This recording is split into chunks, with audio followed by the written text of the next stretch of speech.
We need to make sure every warrior is fully qualified on their assigned weapon system, every pilot's fully qualified and current on the aircraft they are flying, and every general or flag officer is selected for leadership or promotion purely based on performance, readiness, and merit. Leaders at all levels will be held accountable, and warfighting and lethality and the readiness of the troops and their families will be our only focus. Now, it is true and has been acknowledged that I don't have a similar biography to defense secretaries of the last 30 years.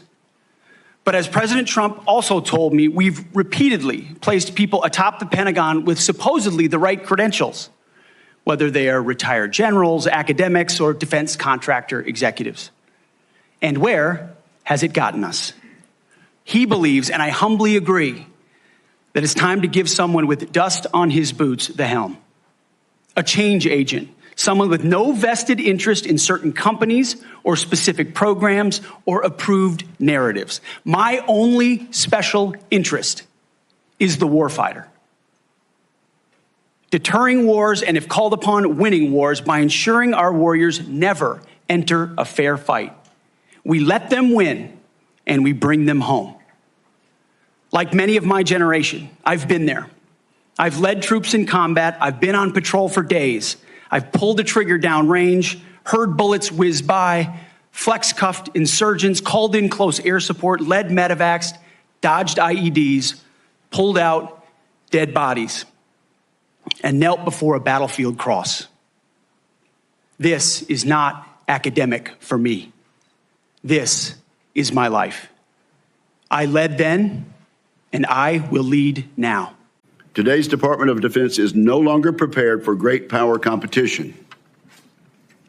It is not a national defense institution ready to achieve and sustain technological supremacy across the range of operations.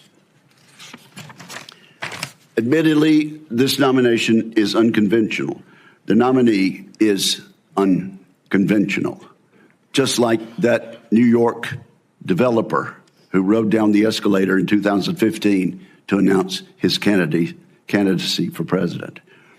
That may be what makes Mr. Hegseth an excellent choice to improve this unacceptable status quo that I just described. I'm going to work with President Trump and this committee to, one, restore the warrior ethos to the Pentagon and throughout our fighting force. In doing so, we will reestablish trust in our military, addressing the recruiting crisis, the retention crisis, and readiness crisis in our ranks. Members of the security force will remove members.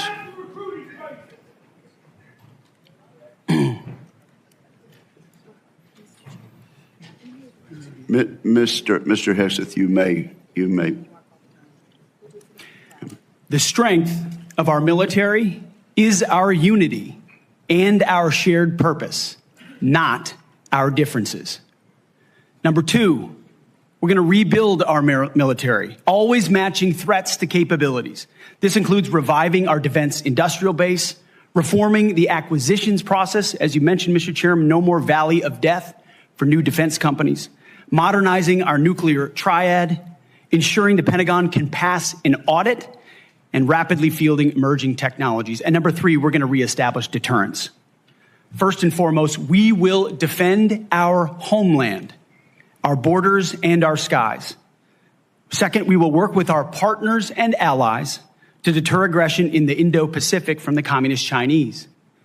And finally, we will responsibly end wars to ensure that we prioritize our resources to reorient to larger threats.